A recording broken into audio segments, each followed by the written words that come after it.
खबर शामिल करते हैं हमारे नुमाइंदे कप्तान अरशद की रिपोर्ट के मुताबिक मुस्लिम लीग नून शोबा ख़वातीन ज़िला सरगोदा के ज़ेर एहतमाम नौ मुंतखब ख़वातीन ओहदेदारान में नोटिफिकेशन की तकसीम और हल्का PP 73 के ज़िमनी इलेक्शन में हुकूमती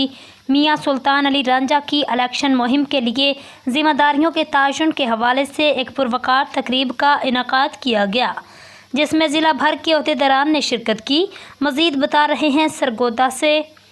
मुकामी होटल में मुनक्दा तकरीब में ज़िला सदर ज़ुनैरा रहीम और जनरल सेक्रेटरी शाज़िया बानो ने तहसीलों की नौ मुंतखब ओहदेदारान में तकर्री के नोटिफिकेशन तकसीम किए। इस मौका पर ज़ुनैरा रहीम, गुज्जर और शाज़िया बानो दीगर ने शुरा से खिताब करते हुए कहा, ज़िला सरगोदा मुस्लिम लीग नून का गढ़ है। जमात को मज़ीद फ़ाल करने के लिए तंजीम साज़ी का दायरा कार वसी किया गया है, जबकि हल्का PP 73 के ज़िमनी इंतखाबात में मुस्लिम लीग नून के टिकट होल्डर मियाँ सुल्तान अली रांझा को कामयाब करवाने के लिए उनकी भरपूर तरीके से इलेक्शन मुहिम चलाई जाएगी। तमाम तहसीलों के ओहदेदारान की ड्यूटियाँ लगाई जा रही हैं, जो डोर टू डोर इलेक्शन मुहिम चलाएंगे। ज़िमनी इलेक्शन में इंशाअल्लाह मियाँ सुल्तान अली रांझा ही कामयाब होंगे।